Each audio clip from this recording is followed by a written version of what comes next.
Hi everyone, good afternoon, magandang hapon po, and welcome to our free webinar for today.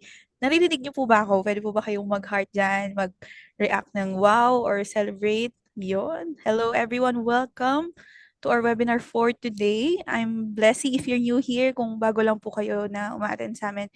I'm Blessy. I'm one of the social media managers here at Vein Philippines, and I'm with my beautiful co-host for today, the operations manager of Vein Philippines, Ma'am Glenna. Hi, Ma'am. Hi, Blessy. Good afternoon and hello to our Wonder VAs na nandito weekly sa ating free webinar. Hello sa inyong lahat at magandang tanghali sa inyo. Magandang tanghali. Sobrang init na tanghali. Yes. Totoo, Hanap grabe yung natin init ng ngayon. pampalamig kaya sa inyong lahat, maghalo-halo muna tayo. Uy, sana all may halo-halo. Yes. Yan ba yung may ube? Yes, kumpleto. May leche flan. At dahil dyan, hello muna sa inyong lahat. At sa mga bago na nandito, pwede bang malaman kung sino yung ngayon lang dumaan sa inyo ang feed ng um, BAME na meron tayong free webinar na kinakonduct. Pwede bang magtaas ng kamay? Raise your hands para makita natin. Ayan, meron nga pala tayong Oh, 70 Dami. attendees take na nandito sa Zoom. And ngayon ano tayo, live sa Facebook. Ayan. So, may mga bago pa din, Clarice. Hi sa inyo. Yeah. At, Ang dami. sana, oo, may marami pa yung webinar na ma-attendan dito. Kasi weekly naman natin ito kinakandak, di ba, Clarice? So, Yes. yun, bago tayo mag-umpisa, house rules muna tayo, okay? So, share ko lang aking screen. And it's going to be explained by our SMM na si Clarice. So, yan. Yeah. Loading pa siya. Yan. Kita na. Yan. Okay na po. Ayan, house rules lang. Ay, nawala. Naghang siya. Ayan po. House rules lang before we start our webinar, of course. Let's stick to the topic, which is about how to build your personal brand as a social media manager using Canva. So, no other comments with kung ano man yung topic natin for today. Let's stick lang to learning since sulitin na natin, since it's free. So, no bashing or harsh words. So, ayun po. And then, let's use the Q&A tab for questions. So, naka-close talaga yung ano natin, yung chat box natin. Okay? So, huwag kayong magtaka. Again, so ang gagamitin lang natin for interactions is our Q&A tab. Kung meron kayong questions or any interactions that you needed from us or kung ano man yung gusto nyong message na gusto nyo sabihin sa amin, so gamitin nyo lang yung Q&A tab. Again, close po talaga yung chat box natin. It's only for announcements. So, stay tuned din dun sa ating chat box kasi yun nga, naglalagay tayo ng announcements doon. And please do rename your name here sa Zoom. So gamitin niyo yung real name niyo sa Zoom. Ang dami kasi naka-anonymous para ma-address namin kayo properly. And meron kasi tayong games mamaya and may cash prize yon. So sayang naman kung hindi namin alam kung ano yung name niyo. So para ma-qualify kayo na manalo kayo, i-rename nyo na yung name nyo here sa Zoom. And then stay till the end of the webinar para sa attendance for the certificate. Again, our certificate will be sent within the week. Hindi po siya kaya within the day kasi mag-check pa po kami ng attendance ninyo. If you really did stay all throughout our webinar. So again, end pa ng Zoom natin. So, i-assess pa namin yan kung nag-stay talaga kayo from the beginning until the end of our webinar. So, may record tayo niyan. And then, yun po, within the week po nasasend ng certificate, okay? Hindi po siya within the day. So, recorded naman yung webinar natin. It will be posted on our YouTube channel. Every Wednesday, pinapost po yung replay ng ating free webinar. So, dun nyo po pwedeng makita. So, yun lang naman. Back to you, Ma'am Glenna. Ayan, thank you so much. Sana nakinig kayo sa ating mga house rules at wala muna tayong i-accept ng mga questions. Where is the attendance link? Okay, sa dulo na po yan. Alright? So excited na ba ang lahat? Pwede ba makahingi ng mga different reactions dyan? Pwede yung mga heart, yung mga thumb, ayan, and then applause. Ayan, madaming heart. Thank you so much sa inyo. At sa mga nasa Facebook, pwede po kayong pumasok dito. Maluwag pa po ang Zoom para sa mga gusto magkaroon ng what call this, certificate. Kasi po pag nandiyan lang po sa Zoom, hindi po namin kayo maka-count, and then yun nga po para din sa games makasali kayo. And then sa games po, kung meron pong sasagot sa Facebook, hindi po kami tingin po diyan dahil Zoom participants lang po ang ating mananalo. Okay? So, wag na nating patagalin, Clarice. Eto na for the exciting part. Our topic today is all about how to build your personal brand as an SMM using Canva. Okay, so sa mga aspiring as SMM dyan, so ito yung chance ninyo, ito yung isang sa mga step na pwede nyo gawin para maumpisahan ninyo yung journey niyo as a virtual assistant. Okay, so yan.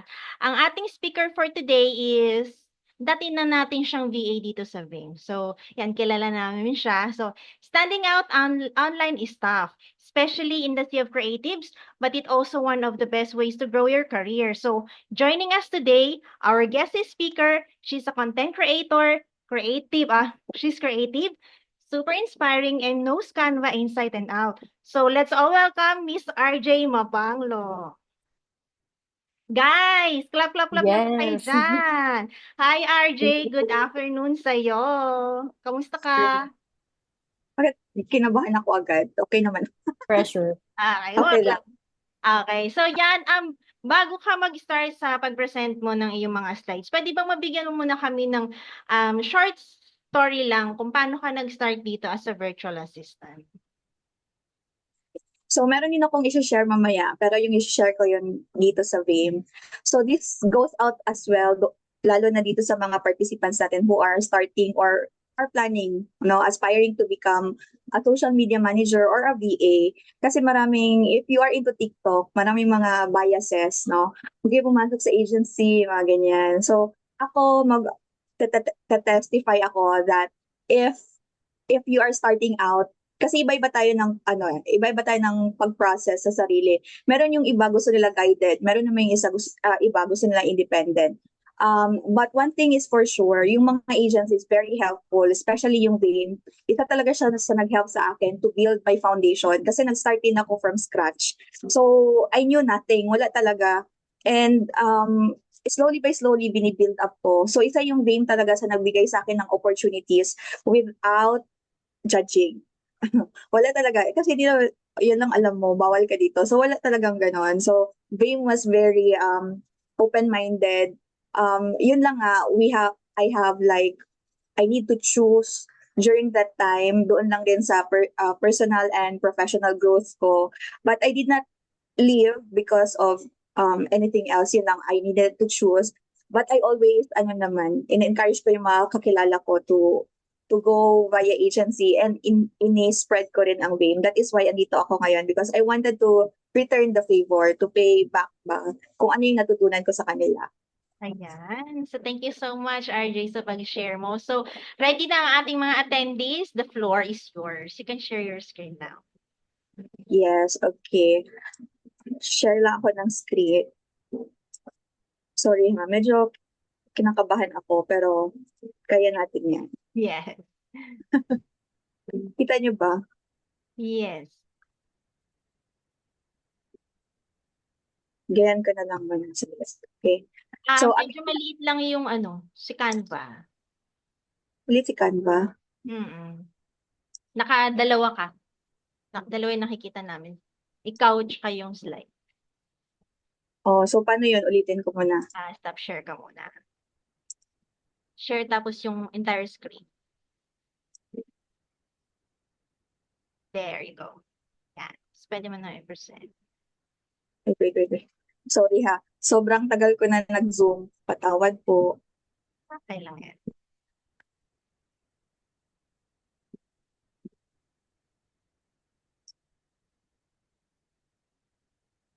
Okay. Ayan, okay na. Yes. Ayan, okay.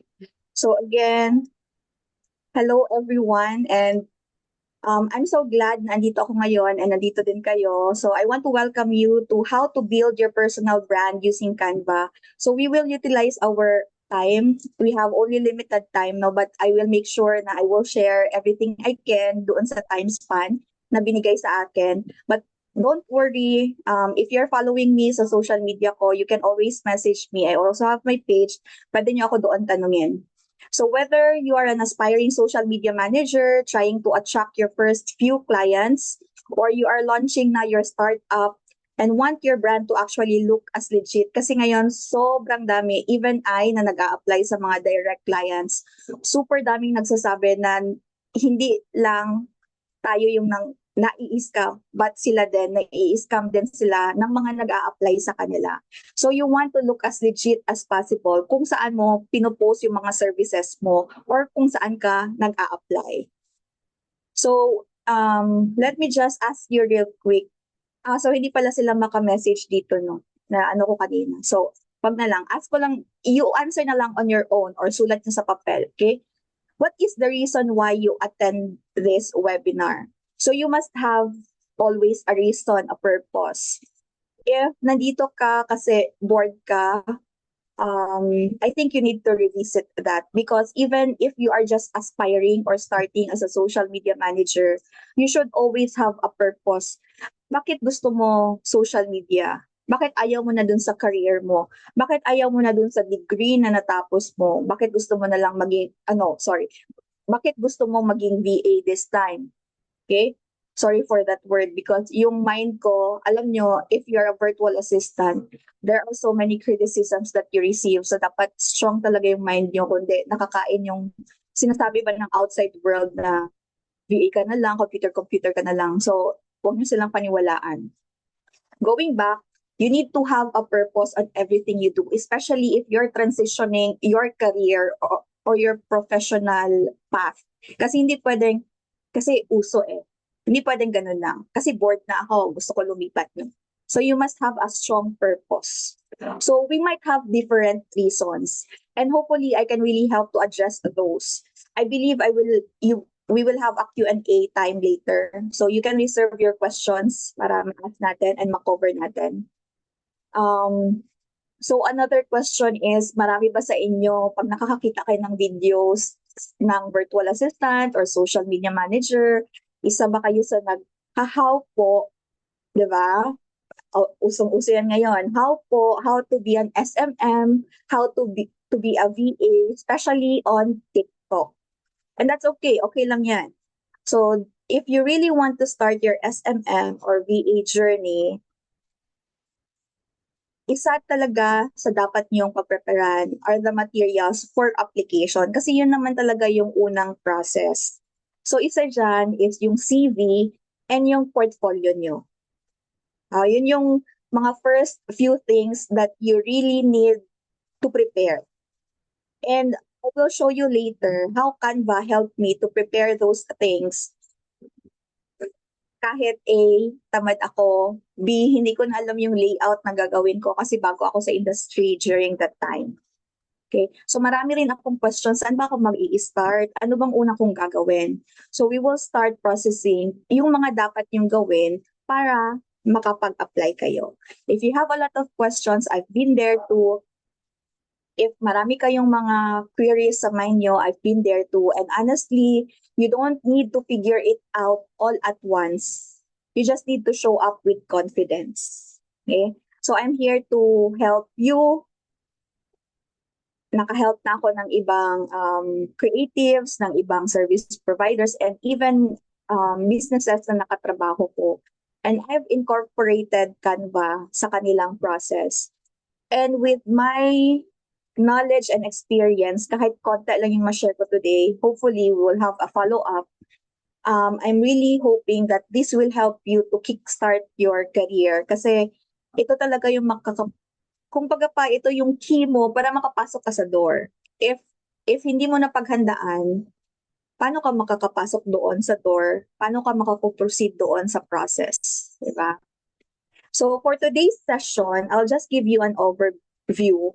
I'll be helping you to know what is personal brand and how you can establish yours.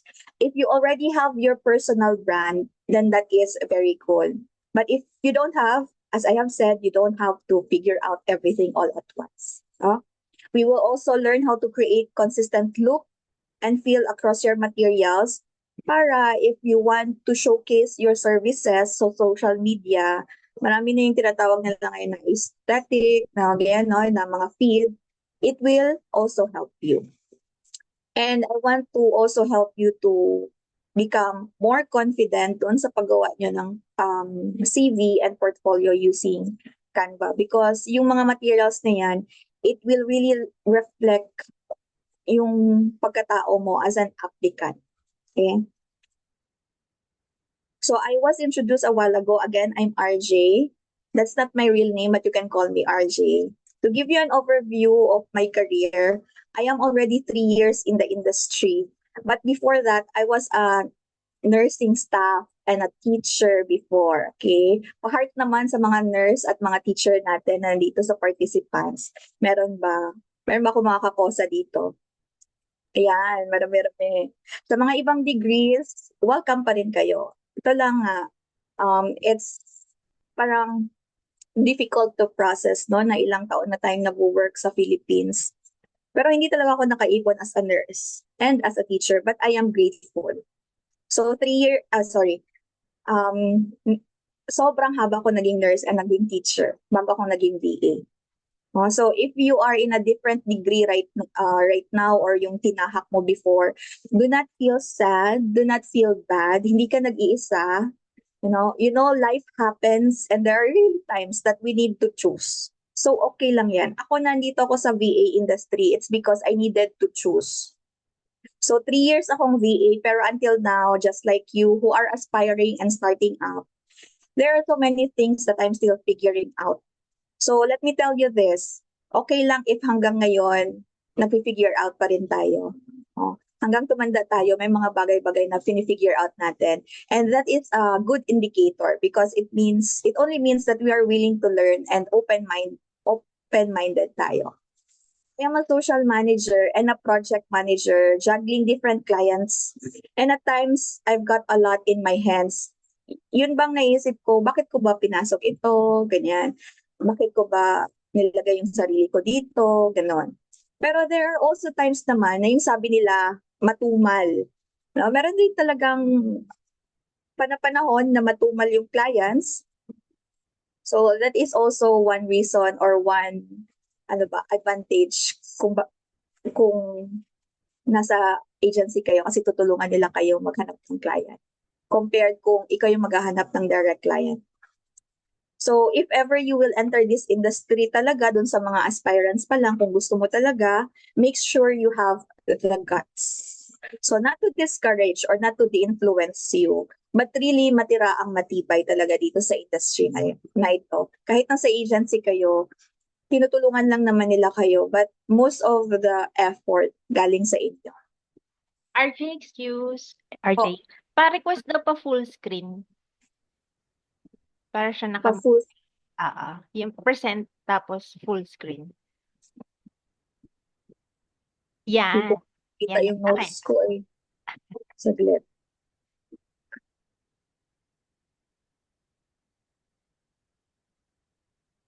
Sige.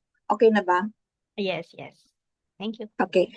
So how I started my journey as a virtual assistant. Ito, I could really say that na nilid talaga ako ni Lord dito. I know we are in different religion and I'm not encouraging everyone, but sa lahat ng plans ko sa life ko, I always make sure that I pray about it. Kasi proven and tested na yun na pag nag-decide ako na walang guidance ni Lord, nahihirapan ako. Ganun ba? So how I started my journey, we all know, we remember, sino bang hindi maka-remember sa pandemic, no? So we remember pandemic. Doon talaga nag-start yung aking, what do you call this? Career sa VA. So during that pandemic, yung company, yung school, kung saan ako nag-work is nag-transition into skeletal system. So, yung skeletal workforce nila, it means na may na-lay off sa amin and yung mga natira would fill in those positions na walang tao. Pero vital for the company. And isa doon yung what we call the sales and marketing department. So yung teacher, ako si teacher, napunta sa sales and marketing department. So ano naman yung alam ko during that time doon sa sales and marketing department? Wala. But I didn't have a choice because during that time, I wanted to help the company to survive. And gusto ko magka-enrollees kami. So tinanggap ko yung offer na yon na to be in that position while also teaching.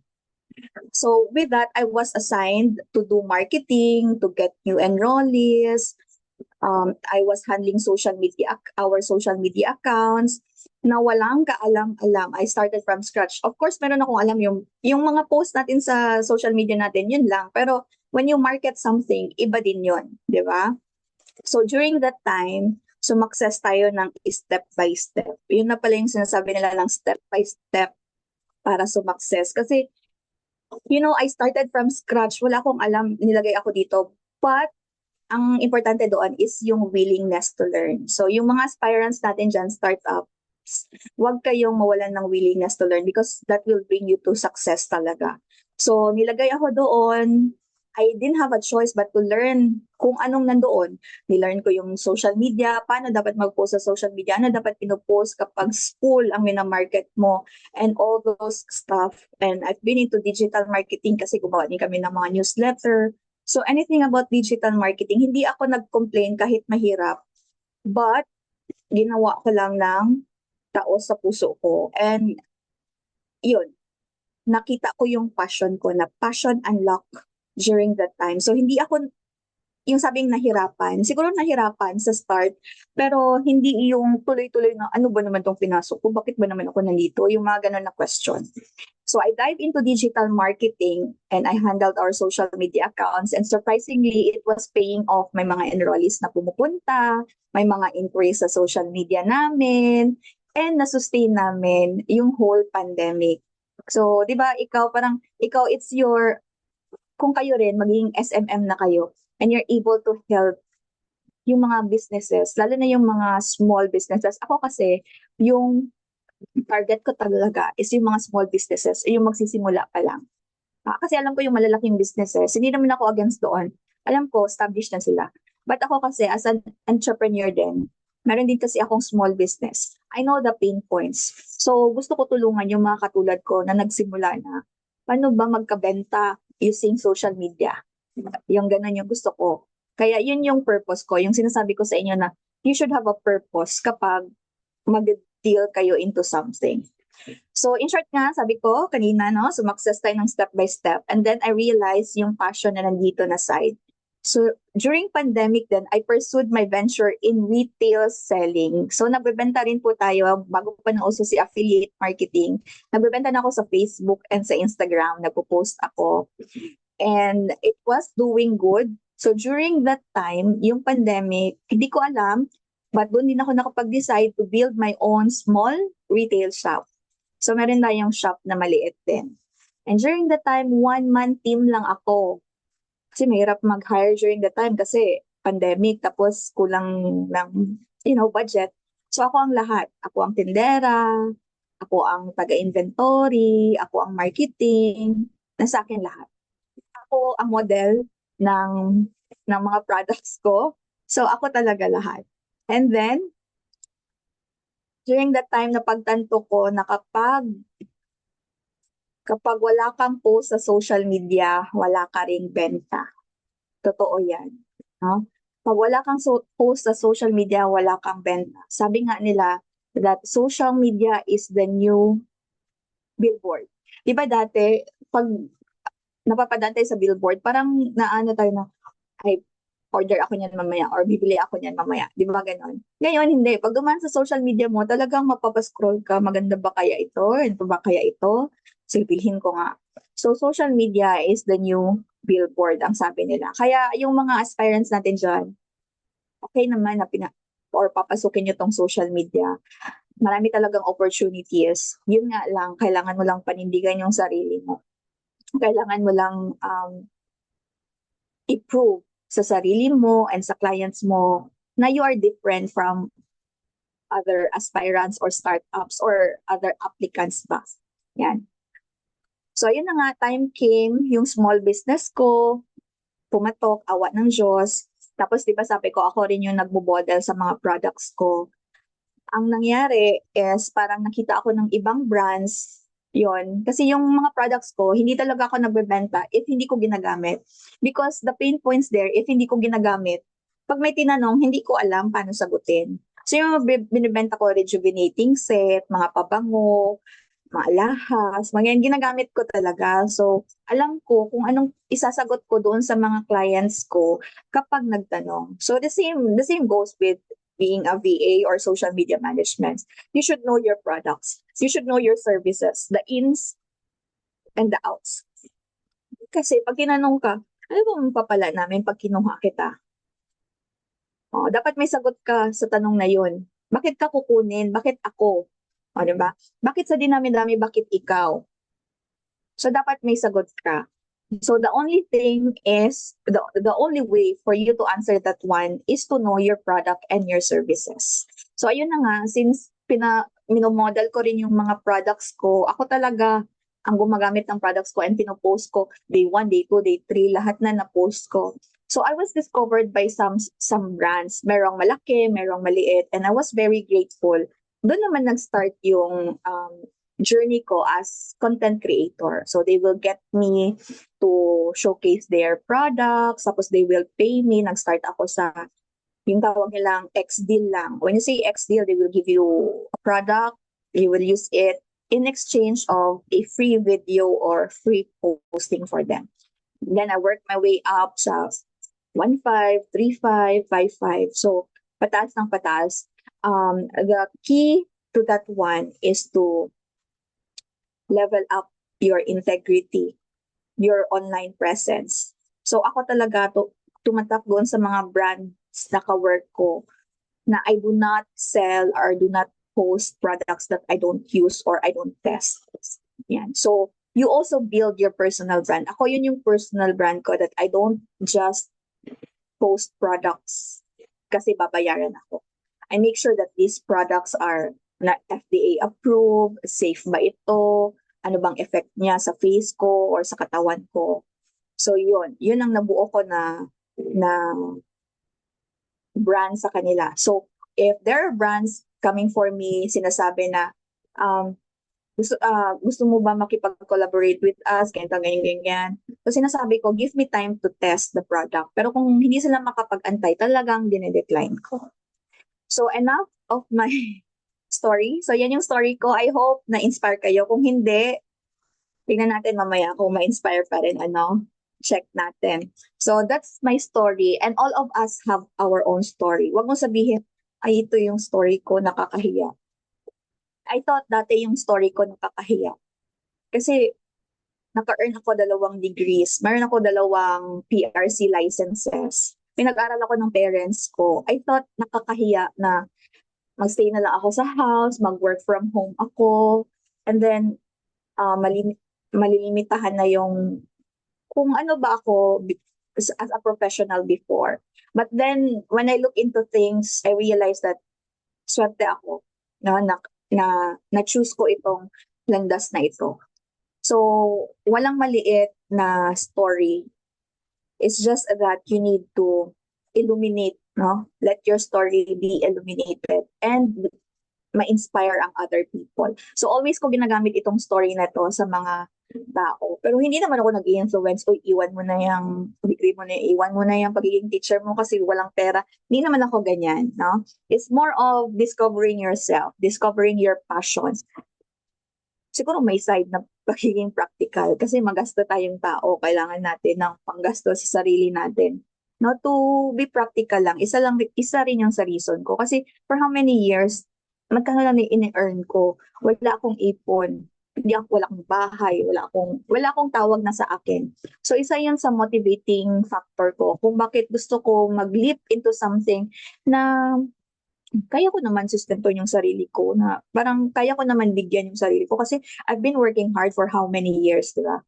Kaya nag-effort talaga ako to build my personal brand.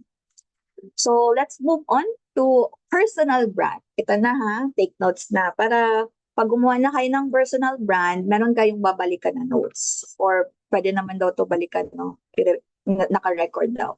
So when you say personal brand, it is an intentional effort to shape how others perceive you. So the key term there is intentional.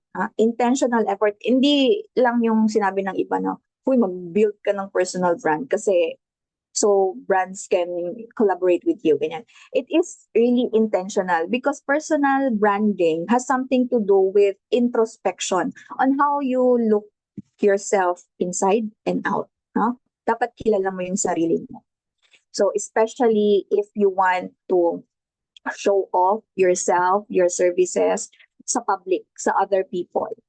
Okay? So this is done by consistently presenting your skills, your values, your personalities, and expertise. Hindi lang sa social media, but also doon sa mga, what do you call this? Freelancing websites na gusto mong applyan. So in simple terms, pasimplihin natin, what is personal branding? Personal branding tells who you are, sino ka, what you do, anong ginagawa mo, and what makes you different. Yung third ang pinaka-importante. Kasi tingnan nyo, dito pa lang sa participants, 128. Sabihin natin aspiring and starting up pa lang ito sila. So meron ka ng kompetensya, kung isa ka sa 128, may kompetensya kang 127. O paano pa yung nakapagsimula na? Paano pa kami na nandito na? All the more, mas mahihirapan ka. So you really need to make sure na may answer ka na, bakit ikaw? Bakit hindi siya? What makes you different? Okay? So it often involves things like your online presence.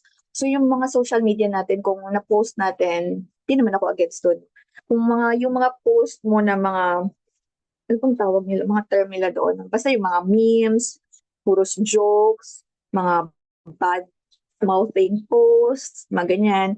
If you want to recreate your personal brand and if you want to showcase your services, ang sinasuggest ko dyan is to create another account, a professional one.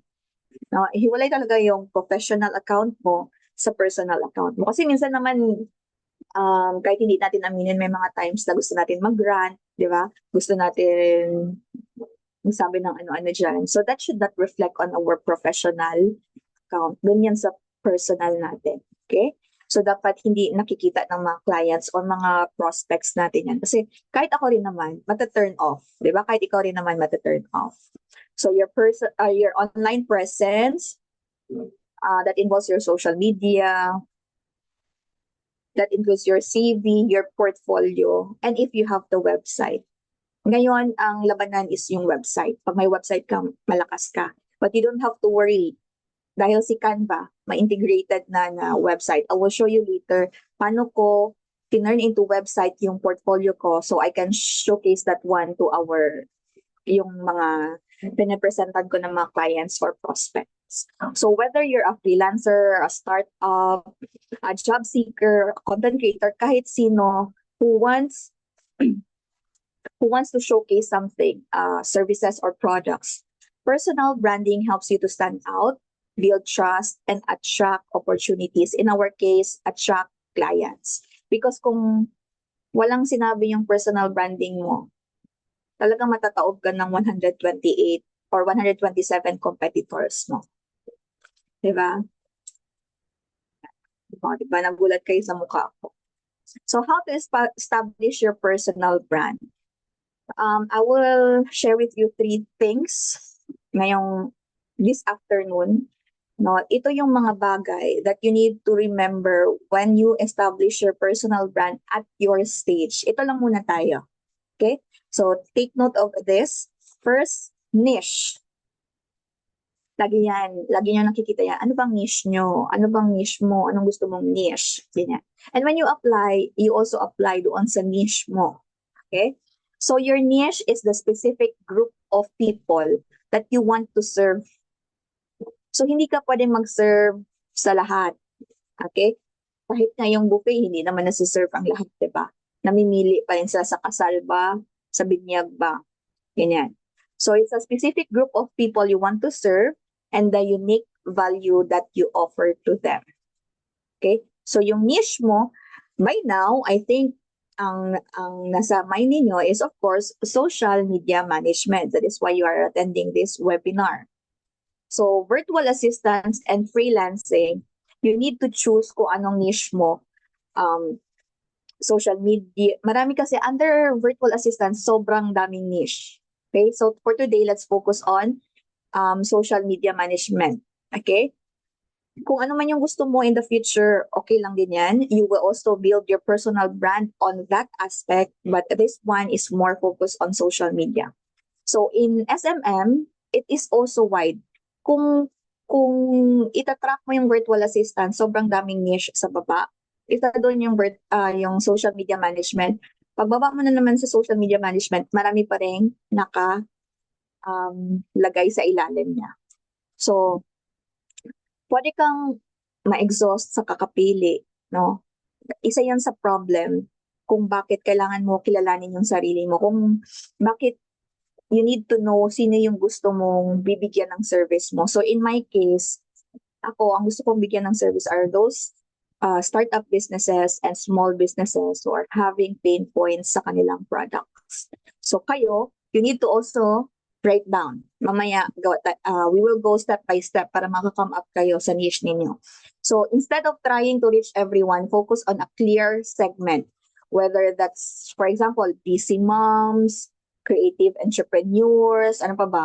Real estate, gusto niyo ng food industry. Ngayon, uso yan, di ba? Mga food industry, food vloggers, ganyan.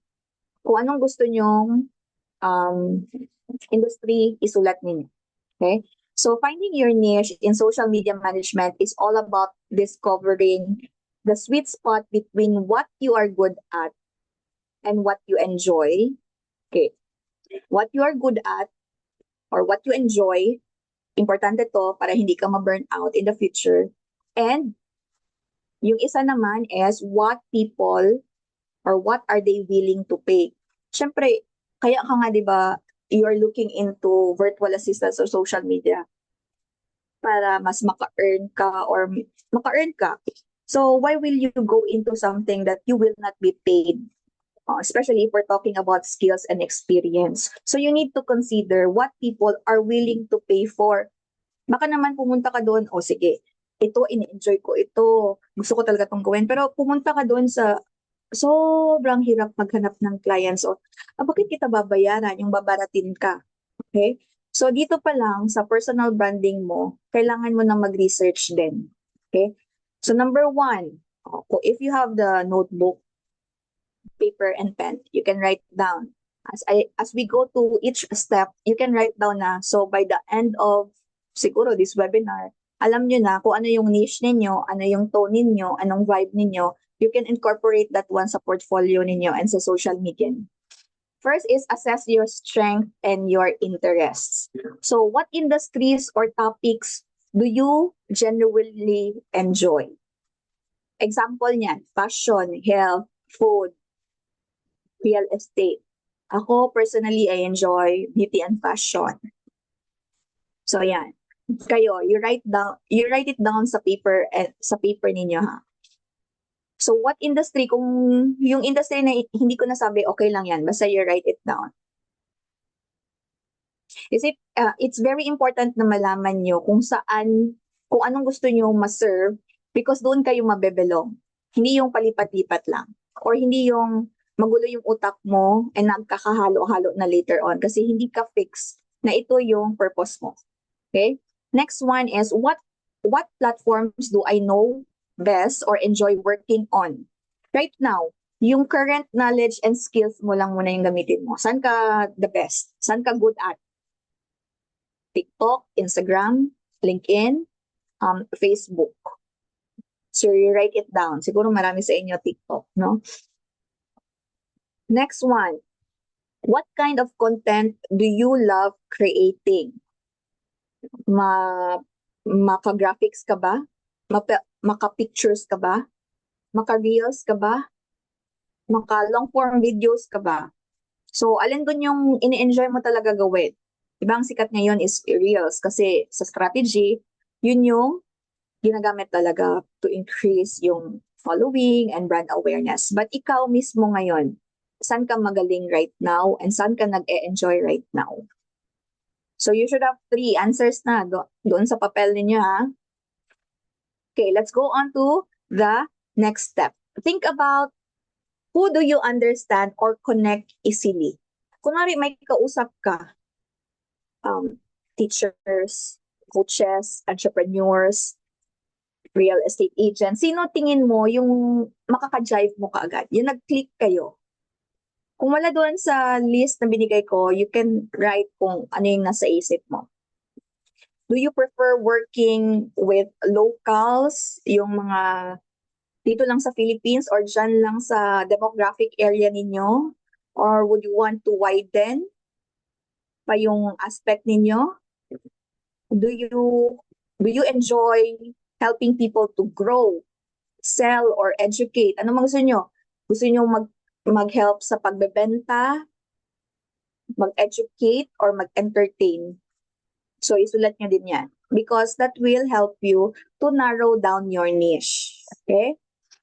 And then the next, we can do this in the future. No? Pag meron na kayong list doon sa taas, you do your research. Kasi sabi ko, hindi lang naman yan dahil gusto mo lang. Dapat tabihan sila ng gusto mo, nag-enjoy ka, at kikita ka. Di ba? Power. Parang yun yung ginagawa natin. Power. Pero, yun talaga yun. Dapat kikita ka rin. Kasi kung purely passion and gusto mo lang, tapos walang pera, sa hirap ng buhay ngayon, mahirap na. Di ba? So, what you need to do your research is go to online platforms. Ano ba yung mga alam nyo na online platforms? Sobrang dami. Pero yung mga sikat, Upwork, Fiverr, onlyjobs.ph, basta kahit anong online platforms, kung pwede, isa-isahin nyo. And see what services is on demand. Sa LinkedIn naman makikita nyo jobs, lalabas anong mga available na jobs. Kung i-click nyo yung remote jobs, makikita nyo iba-iba. Sa online jobs, pipindutin nyo yung job board, lalabas din. Sa Upwork, ganun din, pipindutin nyo, lalabas. So, kung ano yung laging lumalabas doon, isa doon yung social media manager. So, isulat mo. Kung may iba pa, sulat mo din. Baka pwede mong makonsider in the future. Diba? So, isulat nyo kung ano yung in-demand talaga. And then, look at what other social media managers are offering. So, maybe, ang ginagawa ko kasi dito, pumunta ako sa Instagram and LinkedIn, tapos sinatype ko social media manager or management. Kasi ngayon, SEO-powered na yung mga social media natin, di ba? So, pag may sinerch ka, tutulungan ka niya, ilalabas niya sa'yo. So, lalabas doon yung mga social media manager accounts. So, tingnan mo ano yung pinopost nila. Makakakita ka doon kung anong hint or bibigyan ka ng hint. Itong industry yung ginagawa niya. Beauty and fashion siya. Food industry siya, ganyan. So, maganda yung, ibig sabihin, maraming clients doon sa industry ngayon. So, i-take note mo din. Or you can go, marami na ngayon, no, na-discover ko rin na sa Facebook, marami ng groups. So, papasok pa dun sa groups na yun and then you'll have a conversation.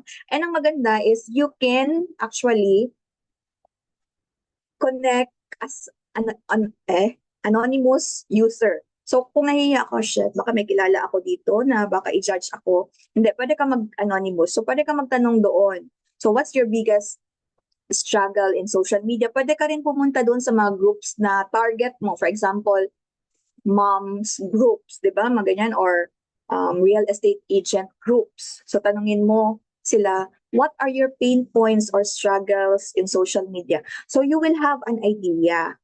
Pwede ko ito applyan na niche dahil may mga tao na nahihirapan on these sides. So, yan yung research market demand na tawag natin. Very important yan. Not unless you're just doing this para sa para to kill time or bored ka lang, ganon, no? Pero if you want to earn, you need to do what we call the research market demand para nasa tamang path ka.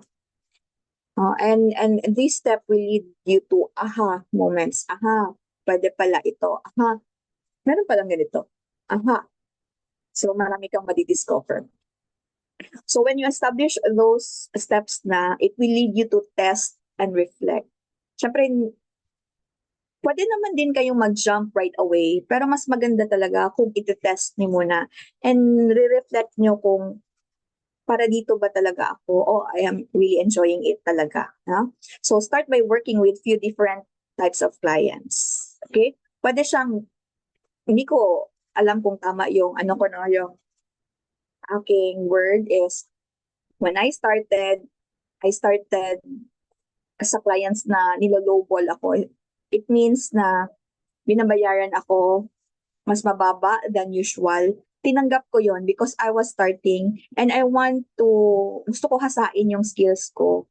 Gusto ko i-learn yung niche na yon kaya tinanggap ko. So for me during that time it was a win-win situation. Natulungan naman nila ako, natulungan ko rin sila. Pero hindi naman totally ex-deal kasi binayaran naman nila ako. So yun, pwede, kung may friends kayo and if you want to be in food industry, let's say, tapos may friends kayong may coffee shop, may resto, o you can say na, oh, pwede, ex-deal tayo, I'll manage your social media for, let's say, 1 week. Pero free meal ako, free coffee ako, ganyan. So, you think of a win-win situation wherein you can test kung dyan ka ba talaga na niche or back out tayo, hindi. Medyo alanganin. Okay? So, doon mo malalaman kung yung niche na yon is binibigyan ka or ini-spark lalo yung passion mo or dinadie down niya yung passion mo. Okay? So, once you have tested that one, it's time for you to refine and own it. So, okay na, na-test mo na. Once you see the pattern, makikita mo na, ay, dito talaga ako sa food industry kasi, kumikita na nabubusog pa, parang gano'n. Or, dito talaga ako kasi I have the opportunity or chance ba to showcase kung anong alam ko, especially if you are really a critic sa food, ganyan. Pwede mo talagang i-showcase yon. So, you just need to refine, you just need to ask yourself more questions. Minsan kasi, ikaw lang din yung makaka-help sa sarili mo to keep asking questions. Kasi minsan, dinideny natin by not asking questions kung okay ba ako? In-enjoy ko ba? Parang ganyan. So, we don't ask those questions kasi dinideny natin na baka hindi ako para dito. What will happen kung hindi ako para dito? Kasi para dito talaga dapat ako kasi malaki ang kitaan, 6 digits, mga ganyan. So, keep asking para you keep answering din. So, hindi ka mawawala doon sa path mo. Okay? So, yan yung niche pa lang tayo ha. So, by this time, dapat may nasulat na kayo. Kung wala, problema na yon. Hindi tayo makaka-proceed to the tone and vibe kung wala yung niche mo. Okay? So, next one, let's go sa tone. Tone, by its word, tono. Yung tono mo. Di ba merong mga tao? Kilala niyo si RJ? Oh, yung laging galit, magsalita. Di ba may ganun? Si RJ, yung malambing, yung ganun. Di ba, nakikilala tayo by how we talk sa public, paano tayo mag-appear sa public. So, yan din yung tone dito sa personal brand. Finding your tone and voice for your personal brand is about getting clear and how you want to sound. So, that's your audience, so that your audience instantly connects with you. Hindi ko alam kung ako lang, pero pag nakakabasa ako sa feed ko, yung harsh words ba, mga bad words gano'n, nata-turn off ako. So may mga tao, kunwari mga influencer or content creator, na gano'n yung brand nila, doon sila nakilala. So yun yung dinadala nila. Pero hindi yun nagre-resonate sa akin. So ina-unfollow or binablock ko talaga. So if you are creating your tone or your voice or you think about it kung anong gusto nyo, be open-minded lang din na hindi ito tanggap ng everybody kasi iba-iba naman yung preferences. Pag sobrang sweet ka, sasabihan ka naman na, ano ba yan, sobrang lamya, ganon. So, yung tone natin is not for everybody, but we are sure na meron tayong tina-target na gusto nating matamaan, di ba? Yun naman yung importante. So, we also have simple steps. First is define your brand personality. Kanina, naka-establish ka na ng niche mo. Balikan mo yung niche mo, ano ba yung sinulat mo? For example, ako, gusto ko ng beauty and fashion. So, sa beauty, kunwari, mga beauty products yung mga target ko, no? Beauty products owner or businesses. So, anong gusto kong lumabas or anong gusto kong mag-appear when I talk or when I post a caption? Okay? Is it friendly or formal? Gusto ko ba yung hindi ma-intimidate yung nagbabasa or gusto ko yung parang dapat formal tayo dito, di ba? Depende yan sa target audience mo, depende sa niche mo, depende doon sa set of people na gusto mong tulungan. Friendly or formal, playful or professional, bold or calm, inspiring or educational. So somehow, itong tone na ito will also reflect yung personal mo. Kung ano ka talaga. Kasi it will really help kapag gumawa ka na in the future ng mga content, kakailanganin mo rin yung sarili mo kasi ikaw yung gagawa. So kung bubbly ka, masayahin kang tao, syempre consider mo yung playful, ganon. Pero kung nasa real estate ka naman, wag playful. Diba? Dapat kasi your personality and yung target mo. Kasi kunwari, real estate, ibentahan dyan ng mga lupa. Tapos, pag sinabi mong real estate, hindi naman yan bebenta lang ng mga tag-piso, tag-dos. Di ba, umabot ka ng millions. So, you lean more doon sa professional side. Okay, nagets niyo ba? Kaya pa ba? Pakita naman ng reaction kung kaya pa natin. Kaya pa. Parang isang heart lang yung nakita ko. Ayan. So, sulat nyo ha. Anong gusto nyong tone? Sulat nyo sa papel. Ang tip ko sa inyo is do not just choose one. Kasi kapag gumagawa naman kayo ng content, hindi lang naman isa. 'Di ba? Hindi ko kasi pwede mapasok dito kasi masisira yung natin course. Pero ang overview lang, if you are an SMM, hindi ka gagawa ng isang kind of content lang. Maraming tawag nila content pillar. So, iba-iba yan. Pwedeng nag-e-educate ka, pwedeng nag-e-entertain ka, pwedeng nag-i-inform ka. So, sa mga post na yon, hindi pwedeng formal lahat, di ba? Paano ka mag-entertain kung formal, super formal yung tone mo?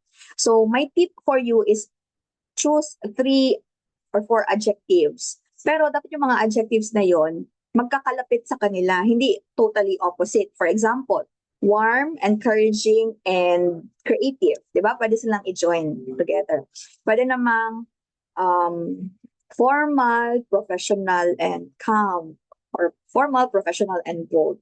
So you pick 3 to 4 adjectives to describe your voice or your tone para pag gumawa ka na next time ng content mo din, hindi ka mahirapan na. Hindi kasi pwede, kasi dapat professional lang talaga. Diba? Good thing ngayon, marami ng AI. Na pwede mo, can you help me translate this into a professional voice? Ganyan. Or tone. Okay? Next is always know your audience. Who are you talking to? Ito, wag kayong malito ha. We are doing this as your personal brand. Hindi ka pa nag-branding ng client mo. Ikaw pa muna ang binibenta mo. Okay? Please, wag kayong malito. Baka may nalito na. This is your personal brand. Before you can establish others' personal brand, you should establish yours muna. So lahat ng pinag-uusapan natin dito is sa iyo. Paano ka magre-reflect doon sa iyong client? Okay? So si client mo, babalikan mo yung niche na ginawa mo kanina. Kunyari, real estate agents.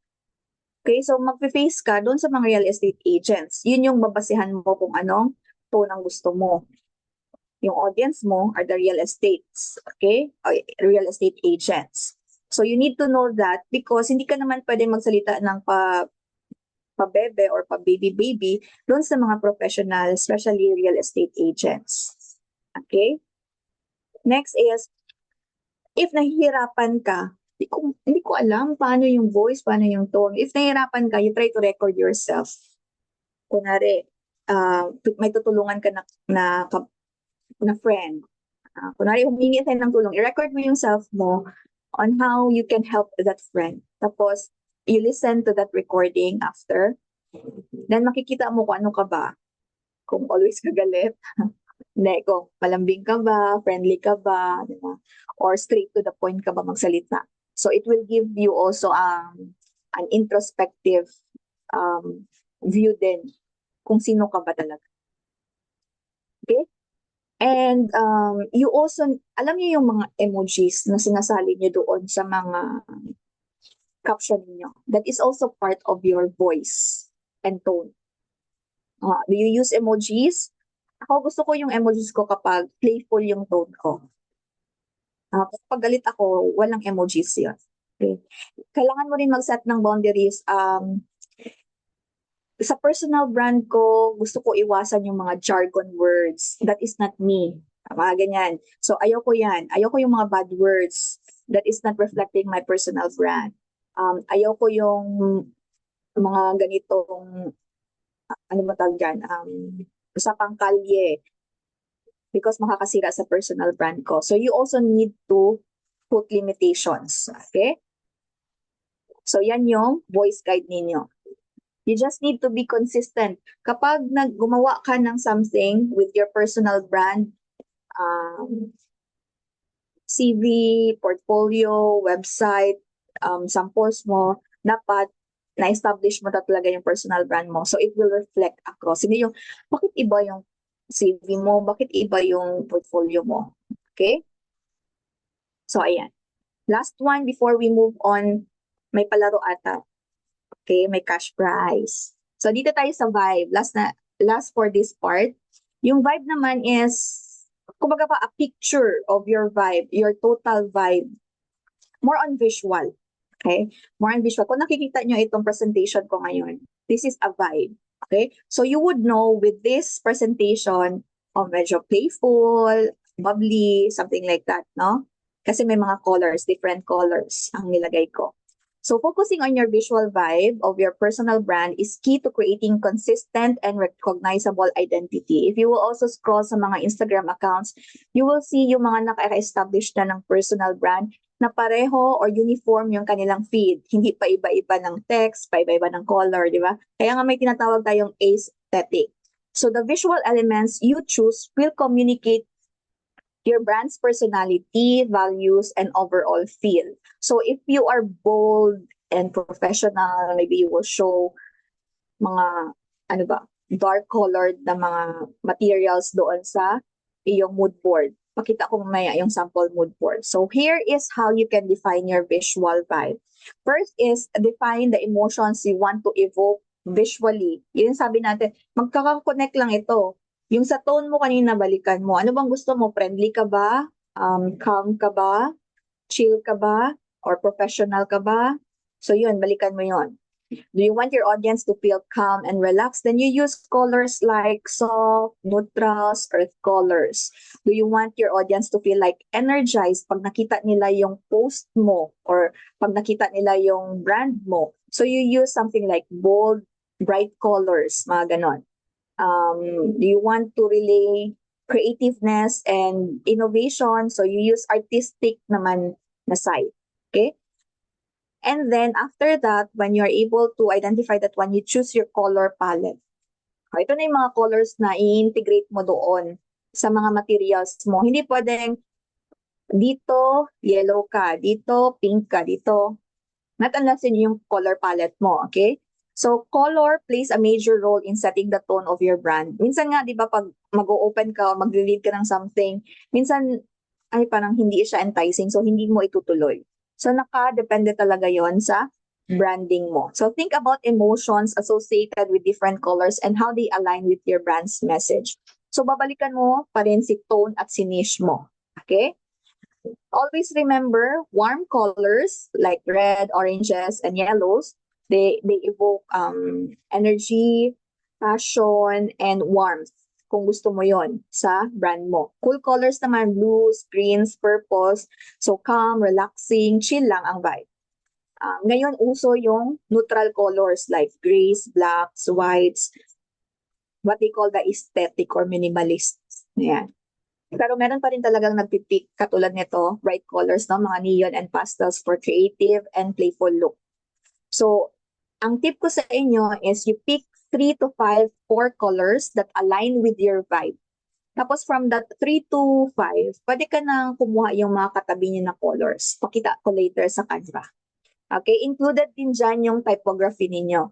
So, yung text ninyo, dapat pare-pareho. Kung hindi man pareho, may mga difference like sa title and subtitle. Ganun. Pero hindi siya iba itong una, pangalawa, iba din, pangatlo, iba din. So you need to select your typography. Part yan siya ng branding ninyo. So yung typography nyo will reflect doon sa CV ninyo and sa portfolio ninyo. So when you submit that to your client or prospect, di ba nakita nila na uniform, may cohesiveness. Alam nilang galing sa isang tao lang kasi naka-branding na eh. Hindi yung dito, Comic Sans, pagdating doon naka-cursive. So iba-iba, di ba?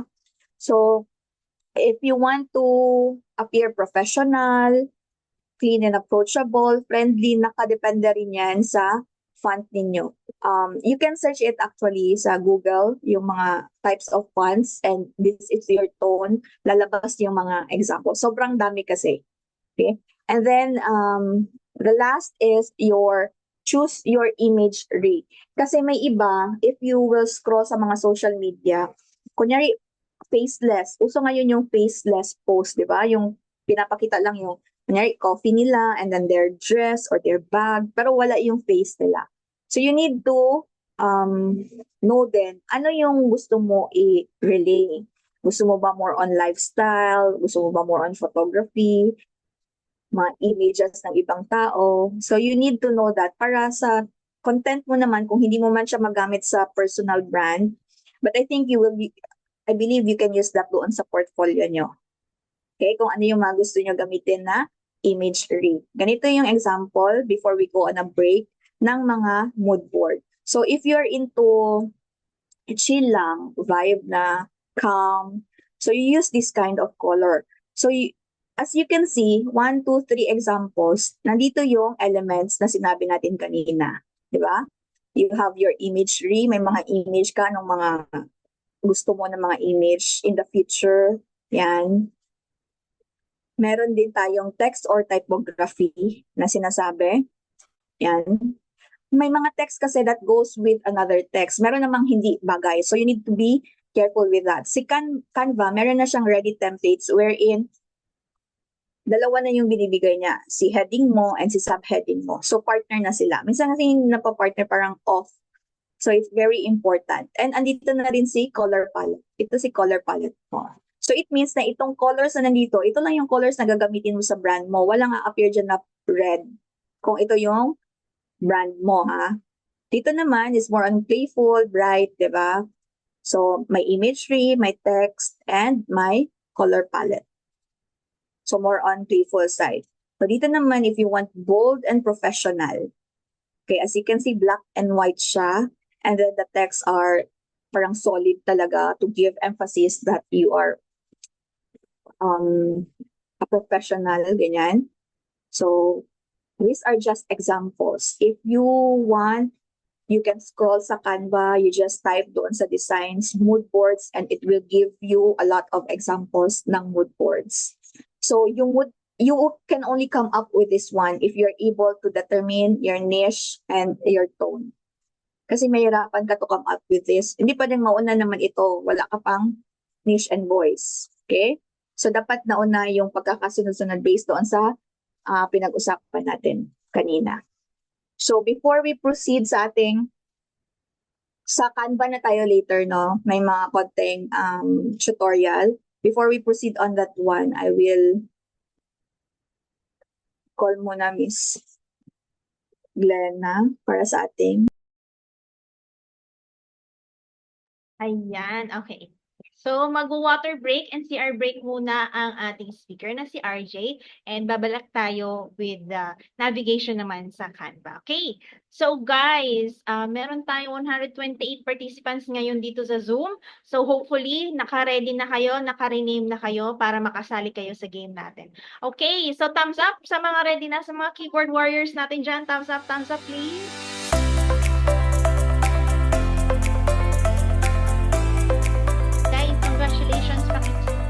Send na inyong GCash number dito sa Q&A tab and then send namin na inyong napanalunan sa inyong GCash number. Make sure meron kayong verified GCash. Okay, so let's go back to RJ, our guest speaker for today para continue yung topic niya. Alright? Congratulations sa winner. Sa hindi, Next. but luck next time. Kaya join na naman kayo ng next webinar, tama? Yes. Yes. So let's continue ngayon. I will share my screen sa Canva. So this is our Canva. So if you want to do yung branding ninyo, you can just check dito sa sidebar and you will see yung brand. The problem with this one is if you're using the free account. So as you can see, meron siyang premium account.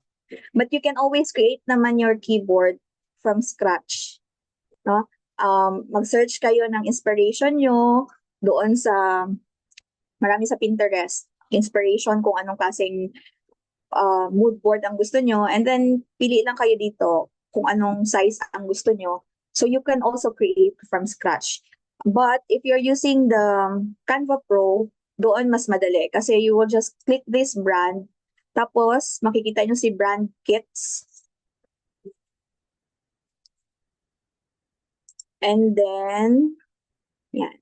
May ginawa ako dito, isa sa client. Tapos ito, ginawa ko as sample lang. You can always create your own. Pero pag gumawa kayo ng brand kits, ito yung lalabas sa inyo. The Canva will ask for your logo. Kung may tatlong logo kayo, pwede nyo nang ipasok. It's more on the convenience and uniformity of your and cohesiveness of your materials. So kasi instead of upload ka ng upload always, pag gumagawa ka ng materials, i-click mo na lang si brand, tapos lalabas na yung logos mo. Hindi ka na maghahanap pa. And then, it has the capacity to determine yung colors ni logo mo para mag-create siya ng color palette. So, ito yung color na nandito kay color palette. Pero pwede ka magdagdag. Kunyari, dagdag ako ng red. Pwede ka pa magdagdag ano pang gusto mo. Ano bang what goes with, let's say, black. Yan. Pwede ka magdagdag kung ano pang gusto mo. And then, pwede mo na rin iset yung fonts mo. Para, pag nagawa ka ng material mo, hindi ka na maghahanap always, ano nga yung font na yun, ganun. So, nakalagay na siya dito. From title, down to caption. Kung iba yung gusto mo sa caption, pero kung pare-pareha lang naman, pwede mo na naman iset yan sa pare-pareho lang din. No? All throughout. Pero yung sizes kasi magkakaiba, di ba? Though, pwede mo pa rin siya ma-modify when you are on the graphic itself. Pakita ko later. So, basically, ito yung brand kit natin sa Canva. Pwede ka pang magdagdag dito ng assets mo. Ito, yung assets mo, yung pwede siyang mga pictures na gagamitin mo for your posting, no? Pwede mga graphics na gagamitin mo for posting. Kunwari ito, nag-upload ako ng isa. Pwede mo rin siya ma-modify every now and then kung hindi mo na siya gagamitin in the future. Pwede kang maglagay ng icons. If you have yung may brand ka na talagang may branding ka na, you have your logo, yung logo mo na may pangalan mo, pero naman yung icon mo lang, wherein yung parang R lang, or kung ano bang shape yan, pwede mo na rin ilagay dito para nasa all-in-one place na lang. Then you can see dito meron tayong brand voice. You can use this one if you will create a statement, a caption, kung anong gusto mo, pwede mo siyang utusan to create that one according sa brand voice mo. So pakita ko sa inyo, for example, ito na brand, gamitin natin sa ibang design. Punta tayo sa sample CV ko. Ito yung CV ko. Ito yung ginamit ko talaga ever since nag-start ako mag-apply or maghanap ng client. Pero, ito kasi siya nakalagay social media manager. So, yung mga past experiences ko dito, social media yan. Meron akong ibang CV na pang project management. So, hindi ko sila hinahalo kasi tendency is that ikaw malilito ka, malilito rin yung client mo. And mas better chance na makakapasok ka or mas-shortlist ka if yung CV mo is short and concise lang. Ito lang nga, umabot siya ng ilang pages kasi nga, nilagay ko lahat dyan yung sa social media management ko ng mga clients na past experiences. So, as you can see, ito yung color na napili ko because yung latest ko na sinendan ng client, tinitignan ko yung website nila, yung social media nila kung meron ng. And I go with their colors. Pwede mo namang i-change yan. Yun yung kagandahan pag dito ka gumawa kay Canva.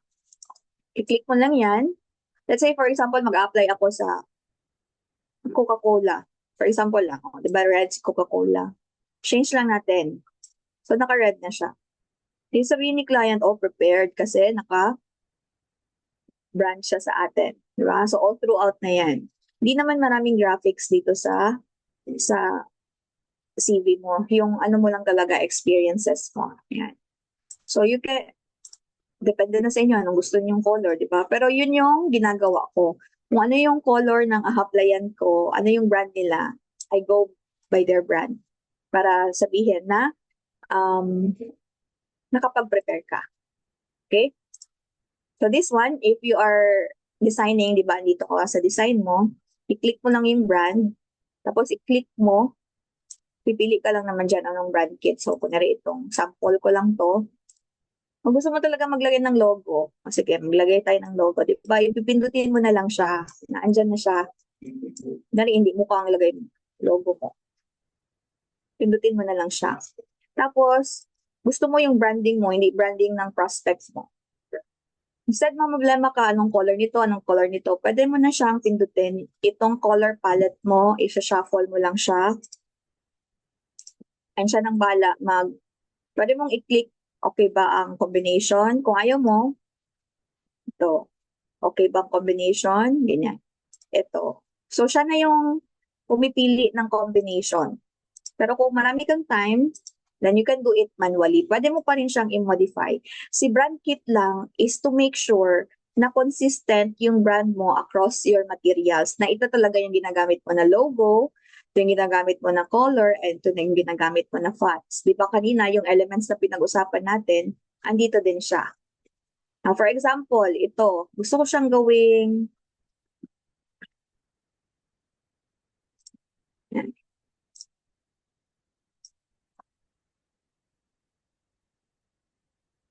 let's say, transform tone and voice into bold and professional. And then you generate. So, pwede ka rin magpatulong kasi may AI na si Canva. So, kailangan mo pa rin basahin ha kung sakto sa iyo. Pero, the point is, hindi ka na mahihirapan or it will not take too much of your time na. Okay? Kung mag-i-start ka naman, paano mo nakuha yung template mo? Kung wala akong alam sa template ng CV, you don't have to worry kasi si Canva, kunyari andito ka sa dashboard niya, you'll just look for CV templates. Siguro mostly sa inyo maghahanap pa ng templates. And ipapakita niya lahat ng templates na meron siya.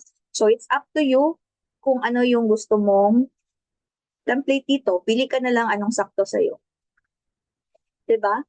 It's very easy. For example, you want to be friendly and bubbly. Yan. May makikita kang parang, what do you call this, overview muna bago mo i-customize. Kung yan na talaga yung gusto mo,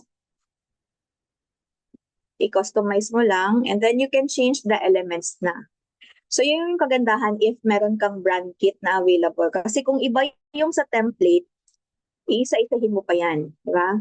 Pero kung may brand kit ka na, i-apply mo na lang. So, modifiable to ha.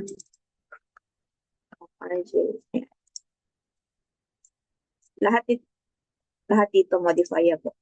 So, fill in mo na lang siya. Diba? Hindi ka na mahihirapan. Minsan kasi, na-stuck tayo kasi, ano bang sunod? Ano pang ilalagay? Okay? So, meron na, dyan na. About me, education, skills. Marami pang iba. Hundreds and thousands of templates. So, you can choose kung anong gusto mo dyan. Okay?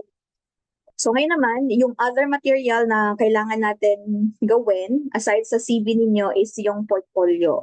Yung portfolio ko, ito rin yung ginagamit ko ever since ina-update ko lang. Yun lang yung key sa ginagawa ko. Ina-update ko. Kapag may natapos akong project, pinapasok ko dito. Kapag may na-end or kahit ongoing pa, na pwede siya ilagay sa portfolio, nilalagay ko. And what is nice about this one, kapag gumawa ka kay Canva, pwede mo siyang i-publish as website.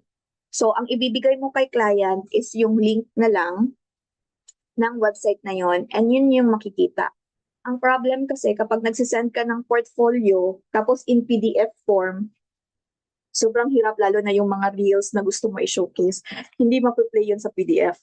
Ngayon, kung magsisend ka naman ng Google Drive tapos hiwala yung graphics mo, hiwala yung reels mo, di ba ang gulo? Parang kung ako yung hiring manager, parang i-open ko pa isa-isa. So unlike sa website form na siya, nandyan na siya lahat. Okay? So, si portfolio din, pwede ka rin mag-search dito. Portfolio. So, meron din siya mga templates dito. Di ba? Ang gaganda ng templates. So, before mo siya i-modify, tingnan mo muna kung sakto yung mga pages para sa'yo. Pero pwede mo naman talagang i-modify yan kahit ano pa yung pages nila. So, kailangan mo lang pumili. Ito, nice siya, di ba? Oh. If you want to be playful, ganyan. So, modifiable lahat yan. Pero yung sa akin kasi, I started from scratch kasi may iba akong layout na gusto. So, if you can see my portfolio, by the way, I am sharing my portfolio template. Na-share ko na ito dati sa TikTok ko. So, all you have to do is follow me na lang sa social media para mabigay ko yung link, editable link na pwede niyong ma-edit. So, this one, if you can see, I portrayed a bubbly, friendly, calm personality dito. Gusto ko rin siya more genuine, authentic, and mas connected ako sa client ko. So one way of doing that is I include my photos na wherein hindi ako stiff but I feel parang yan, chill lang, no? Open to your suggestions, baga ganyan. So nilagay ko lang yung hindi ako sobrang formal sa portfolio. So it's like, hi, I am RJ, parang friendly conversation lang siya. So, may overview ako kasi if you're a prospect or a client, gusto mo makita agad, sino ka ba, ano ka ba, bakit ikaw, ganyan, di ba? So, nilagay ko dito yung overview ko. Para kahit hindi na nila maskan yung CV ko or itong portfolio ko, they'll have an overview, 3 years na siya, o marami na siyang na-manage na account. Di ba? Mas madali. And then, sa succeeding pages, I opted doon sa storytelling. Gusto ko yung storytelling because parang I am pulling the prospect towards me para magka-close kami to get their trust, to get their rapport. Ayoko yung mag-showcase lang ako. Gusto ko muna mag-create kami ng rapport, at least ako, mag-gain ko yung trust nila. So by doing that, share ko yung stories ko. Dito ako nag-start yung humble beginnings ko. I always do that, sharing my stories. Kasi, iba kasi yung nagbibigay ka ng service just to earn. Versus doon, nagbibigay ka ng service kasi nakaka-relate ka. Kaya gusto mo bigyan ng service yung mga nadaanan mo dati. Diba? So yung kinento ko sa inyo kanina, nandito yung sa portfolio ko about me. And then you can see my pictures. Yung laid back lang, nagbabasa ng book, ganyan, minom ng kape. This one, where did I start? So, kinento ko rin that I have a small shop. So, I have a photo na nasa small shop ko. So, that is one way of gaining trust or connection ba with your clients. Be genuine and be authentic. Huwag yung puro kuha lang ng mga graphics. Lalo na kay Canva, sobrang daming available na mga stock photos. Nilagay mo dyan, pero hindi naman ikaw yan. Diba? Nagta-type na tao, pero hindi naman ikaw yan. So, mas maganda yung ikaw talaga, genuine and authentic. Okay? And then, after that, syempre parang nakuha ko na yung trust nila, na-engage ko na sila. That is the time, papakitaan ko sila what I can offer or what I already offered sa other brands. So, dito na mag-start yung pag-showcase ko. Sa pag-showcase ko, I also see to it na organize siya. Kasi sobrang dami. Hindi ko rin minsan alam, paano ko pa ba siya showcase. So, I organize it into designs and reels or kung may long form videos man. So si designs naman, nilagay ko rin kung under what niche siya, kunyari educational or institutional. So kumuha lang ko yung examples, yung I think and I believe na maaangat ako. Yung tipong mapaglalaban ka, gano'n. Hindi ko na nilagay yung parang medyo tagilid ako. So nilagay ko yung alam ko naman na worth it na ilagay dyan. Kung marami na kayong na-work with na industry, kailangan yung i-label. And then si real estate, yan, label ko rin. Kalagay dyan, real estate, food industry. So you need to be organized. Kasi yung client mo, for example, hindi siya sa plumbing pero nandun siya sa real estate. So titignan niya rin paano ka mag-design sa real estate. Ganun. Pero usually, tinitignan nila yung overall, paano mo nire-design. So these are actual clients that I have and I had. And then, sa baba naman, hiniwalay ko si Reels. Ito yung pain point ko dati kapag PDF. Binapasan ako PDF na portfolio. Pero gusto ko nga ipakita yung Reels ko. Hindi naman napaplay sa PDF, di ba? So, inorganize ko rin. So, when you click this one, magpa-play yan. Mahina lang yung internet ko.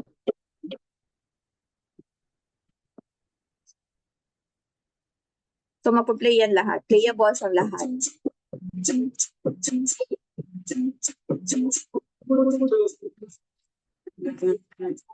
So, lahat ng reels na nilagay ko dito, playable siya. Mahirap kasi yung ito lang nakikita nila doon sa PDF. They will not have an overview paano ka nag-edit, ano yung style mo, mga ganon. So, yan. And then, naglagay din ako ng sample video edit. Long form naman to. Playable din siya.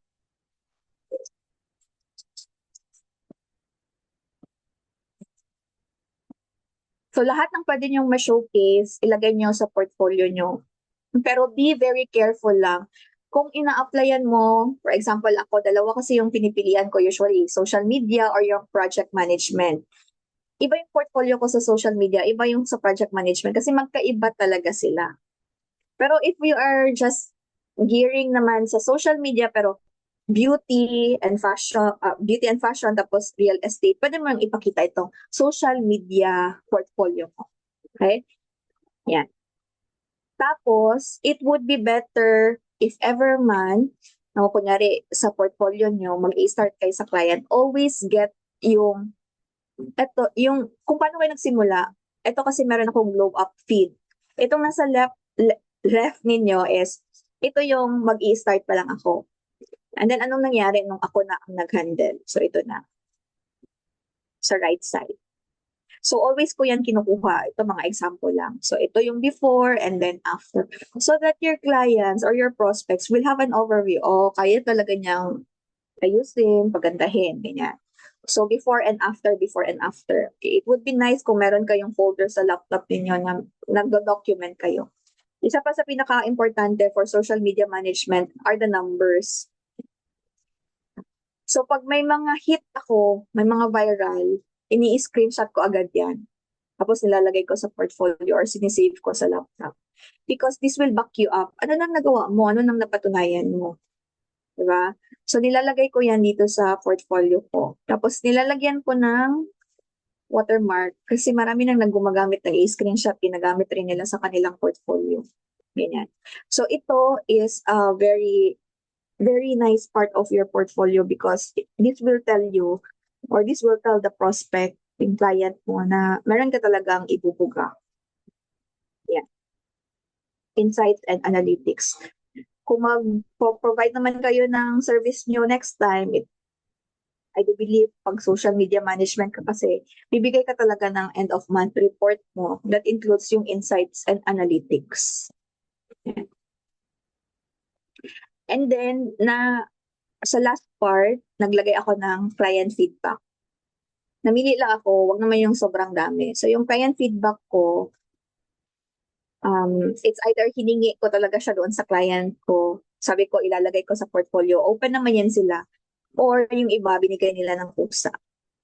And then the last one or last page is yung aking contact details.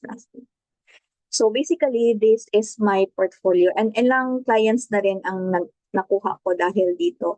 It might seem simple kumpara doon sa ibang portfolio ni Canva, but ito kasi yung from my experience din, mas madali para sa akin and mas madali intindihin para sa client ko.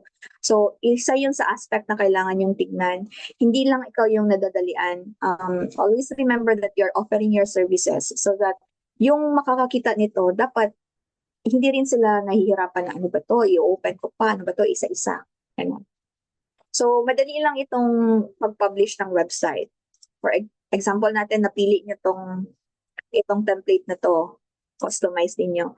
Of course, papalitan nyo yan lahat-lahat, ano, yung muka, yung mga text dito, according sa personal brand. Refresh ko lang. Okay. Wait lang.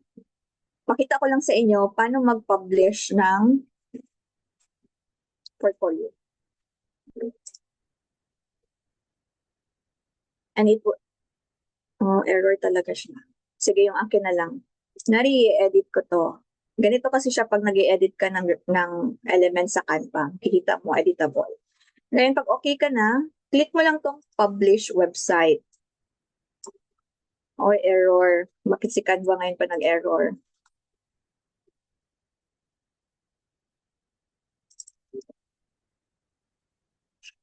But when you click that publish website, bibigyan ka niya ng link. Yung link na yon, yun yung isasend mo sa iyong client or ganun ka, parang i-share mo with your prospect para i-view yung portfolio mo. So it will appear like www. Pero dahil sa Canva siya, meron pa rin siyang Canva/RJM social media portfolio. Ganun yung lalabas. And then pag live na yon, wag mo muna dapat siya i-edit kasi may binigyan ka ng ano, 'di ba? May binigyan ka ng link. So baka may mag-view. So ito na yung website mo. Hindi mo tatanggal si Canva, ang ma-change mo lang ito na site, itong si SMM portfolio. So pag na-republish mo na yan, pwede mo na kunin yung link and pwede mo na rin i-send kung mag-a-apply ka. So, di ba, hindi mo na kailangan mag-pay ng website. Though, meron ding iba ngayon ng mga for free. So, i-copy mo lang yan. Tapos, pakita ako pag view natin. Ganito siya pag tinignan ni client. Yan. So, i-scroll lang.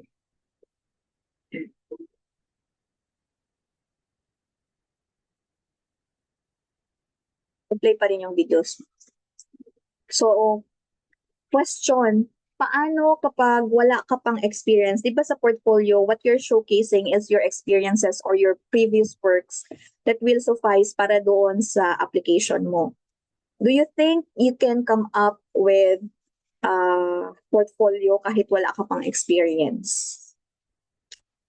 The answer is yes. Okay? Yes. Ito yung sinishare ko always. Kasi maraming nasasabi, paano ko makaka-come up yan and wala pa nga akong clients, mag-a-apply pa rin ako. Yun din ba yung problem ninyo? Give me a reaction kung yun rin yung problem nyo. You want to come up with a portfolio pero wala ka pa nga clients, mag-i-start ka pa lang, mag-a-apply ka pa lang. So, ito yung tips na binibigay ko kung gusto niyo talaga magka-portfolio. Gawa kayo ng portfolio ninyo. Kunwari, ito na template. Pasukan nyo ng sarili nyong facts, ganyan. And then, pag masok na simple designs, you can create your own design. Kunwari, beauty and fashion ka. And then, punta ka lang kay Canva. And then, punta ka lang kay Canva, tapos mag-create ka on your own. Pero design mo dapat ha. Hindi yung nanakaw ka lang ng ibang design. Pwede kang mag-design ng ikaw lang. Kasi technically, gawa mo pa din yun. Hindi lang nga para sa isang client. Diba? Pero ikaw ang gumawa yun. That's your skill of graphic designing. The same with Reels. Pwede ka kumuha na mag-video-video ka, surrounding mo or kung gamit mo, or pwede ka rin magkuha ng stock photos, you put them together, depende na yun sa pag-edit mo. So kahit wala kang client, you can still edit and you can still create reels. So yun yung gagamitin mo para ilagay mo doon sa iyong portfolio. Kasi mahirap talaga kung antay ka lang ng client, baka ilang months na wala pa. So yun yung first tip ko. The second tip is yung sabi ko sa inyo kanina, maghanap kayo ng friends ninyo na may business, shop, or kahit nag-online selling lang siya. Let's say nag-online selling siya ng beauty products. So, lapit ka sa kanya, sabihin mo, pwede kita tulungan. Pwede kita tulungan mag-post or gumawa ng post sa social media mo. In exchange of maybe a feedback or a testimony. Or kunin mo yung insights ng posting mo during that time. So exchange kayo, win-win situation kayo, di ba? So with that, naka-design ka na, naka-try ka pa mag-post sa social media, meron ka pang idadagdag sa portfolio mo. Okay? So those are the 2 tips na pinibigay ko. Pero ako, dalawa yung ginamit ko. Kasi di ba, if you can remember my story, I was positioned into sales and marketing department. So yung mga nagawa ko, for example, ito, ginawa ko to sa school namin. It was just a picture tapos inedit ko lang out of something para may malagay ako under educational institution na niche. So ginagawan ko ng paraan. Kung yung applyan mo naman is, let's say, real estate, you can create from scratch kung real estate. Paano ka gagawa ng flyer or ng social media post? So you don't have to wait for a client to come up with a portfolio. Ang mahihirapan ka lang is yung analytics mo sa baba, which is, you don't have to include kung ano talaga, kung naghahanap ka pa. Kasi hindi mo naman ito siya madodoktor-doktor, I don't suggest na magdo-doktor-doktor kayo sa mga analytics, no? But if you talk to a friend who has a business na nag-win-win situation kayo, na-help mo na siya, and then you can get feedback. Okay, may ang net ko, kaya hindi lumalabas yung mga photos. But yes, those are my tips. You can start from scratch, or you can talk with a friend. Kung hindi man friend, dyan sa local ninyo, merong coffee shop, tanungin mo, may social media na ba, manager na ba kayo? Kung wala pa, I'm offer to extend yung services ko, pwedeng for free or for X deal. Depende na yun sa negotiation nyo. Okay? Basta meron kang starting point. So from there, hindi naman kailangan sobrang dami. Ako nga, sobrang dami ko nang nagawa, pero ito lang rin naman yung nilagay ko. You just need to choose the best designs, the best work that you have na pwede kang i-back up kapag nag-apply ka na. So, I think yun yung very important, 2 important things when you apply for SMM na. Kasi sa SMM, ano talaga tayo, kumbaga pa objective, kung ano yung nakikita ni client, yun talaga yung babasehan niya. So, best foot forward tayo. Galingan nyo doon sa portfolio nyo. Hindi ka naman pwede mag-apply. Kunwari may pinost na social media management, ganito ganyan. I am very willing to apply as a social media manager. Pero wala kang portfolio kasi wala silang babasehan. Siguro, makakakita ka iilan, pero mostly ngayon naghihingi na ng portfolio. So before you apply, kunwari sa Upwork, di ba may connect silang tinatawag. Sa online jobs, meron din yung ginagamit nila parang point ganon, nauubos yun. So you make sure prepared ka bago mo gamitin yung bala mo. Kasi nagsisend ka ng applications na hindi powerful. Nagsisend ka ng application na diretso sa trash, kumbaga. Ay kasi wala po akong client, di pa makaga ng portfolio. No, you always have your way. You always have some ways to create. Okay? Tinry ko rin talaga to. Sinend ko yung letter lang, cover letter lang. Yan pala rin yung isang tip na ibibigay ko sa inyo. When you send out applications, kompletohin nyo na. Huwag na yung tingi-tingi. Ilagay nyo na doon sa CV nyo, yung link ninyo kung hindi kayo maka-insert ng file. CV link and then portfolio link. Tapos cover letter. Huwag na yung tingi-tingi. Kasi ganun ang labanan ngayon. Mabilisan na ang lahat. So dapat, pag-apply mo, everything is ready. So, I believe na share ko lahat sa inyo yung mga nagawa ko nung starting ako, and I hope it will also somehow magtatak sa inyo and gamitin ninyo. And as I have said a while ago, I am sharing the template of my portfolio. Pero pag na-receive nyo yan, empty template yan ha, wala yung ako, wala yung mga works ko. Kayo na mag-fill in kung gusto nyo yung template ko. So, binibigay ko yan siya kapag nagme-message lang din sa akin. So, if you want, you can reach out to me kung gusto nyo lang naman. If not, you can always go sa Canva for free templates. So, I hope may natutunan kayo. And that ends my presentation. Miss Glenna. Alright. So, thank you so much. Wala ka bang ipa-plug na follow your socials or Oh, sige. Kasi nga, di ba nabibigyan ko template, you can follow me on TikTok and Instagram, RJ Mab. RJAIMAB. yun yung nakita ko kanina din sa website mo. Yun yung nasa. Yun yung ginagamit ko, girls. So, you can follow me. Tapos, message nyo na lang ako na naka-attend kayo ng webinar ng BAME and you want the free template. Alright. So, ayan guys, sana marami kayong natutunan sa shinare sa atin na ating guest speaker. So, bigyan naman natin siya ng madaming heart para ma-appreciate po natin siya. And then, while doing that, going to send the link for our attendance dito sa ating GC, sa ating chat, Q&A. And then, guys, it's time for our quick Q&A. So, pag may mga siguro 5 questions na pwede nating i-cater ngayon. That 10 minutes na lang natitira.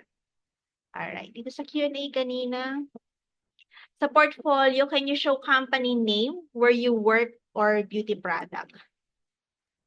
For the company name, kung nandun ka pa sa kanila, depende kasi yan, kaya ingat kayo sa mga sinasaynan ninyo, may mga non-disclosure agreement, hanggang ilang years after kayo matapos mag-work sa kanila, hanggang kailan ninyo hindi pwede banggitin or hindi isali sa kung saan man yung company nila. So it depends doon sa pag-uusap ninyo.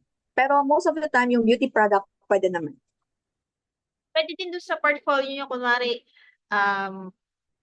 yung initials na lang ng client, hindi nyo bubuuhin para medyo nakadiscrete siya. Ayan. Yun, pwede ka din habang nag-work ka kay client, pwede ka na humingi sa kanya ng testimonials kasi ganoon din ako. Kahit kay Boss Yuval, boss, pengin naman ako ng testimonial ko lang sa website ko. Ayun, bibigyan sila. Siyempre, dapat maganda yung communication nyo or relationship mo para hindi ka mahirapang makahingi ng mga ganong favor. Next questions. Pangalawa, si JD Aliada. Would clients provide the tools like Canva subscription? Yes and no. So there are clients, especially those big companies, they are providing you with premium subscriptions, lahat, including Canva. But for direct clients, you don't, huwag ka mag-expect na meron sila. So ako, nag-i-invest talaga ako sa mga softwares and applications na gamit ko like CapCut Pro, Canva Pro. So depende yan sa client. Meron dito, ma'am, si Jingle Anos. Any advice daw to newbie virtual assistant in social media manager application and website to apply? Sa akin, based lang sa experience ko, no, kasi iba-iba talaga. Alam niyo yung nag-start ako, wala akong lock doon sa Upwork. So I always get my clients sa LinkedIn and sa onlinejobs.ph. Pero depende naman yan kung saan kayo naka-establish. Kailangan nyo lang talaga i-optimize yung profile ninyo. If you want to learn more, punta kayo dun sa TikTok ko. Sinabi ko paano mag-optimize, paano kayo habulin ng clients nyo. Kasi yung optimization, yun na yung labanan ngayon. Pag sinerch ni client, depende, lalabas ka ba dun sa sinerch na o hindi? Nakadepende kung naka-optimize ka. Ngayon, isa sa pinaka-importanteng tip ko is yung sinabi ko kanina, pag nag-apply ka, huwag tingi-tingi. Itodo mo na. Kumbaga, bigay mo na lahat ng link na gusto mong ipakita. Di ba? Kasi hindi mo alam kung may chance ka pa ba na i-back up ulit yung sarili. Ay, ito po yung portfolio pala. Ay, ito po yung So, kompletohin mo. I-all out mo na. Oo, todo mo na yan. Yes. Question. Usually, kay Criza Santos naman daw, usually daw po, magkano ang rate kapag gumawa ng design or logo for the business ng iba? I don't usually talk about rates, no? Kasi iba-iba talaga, depende sa complexity ng design, depende rin sa skills and experience mo.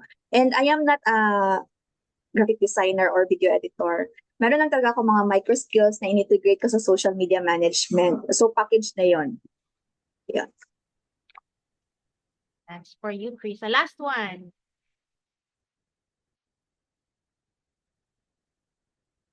Ayun sa Team Canva, wag na muna yan. Anonymous, if personal branding for business po ba?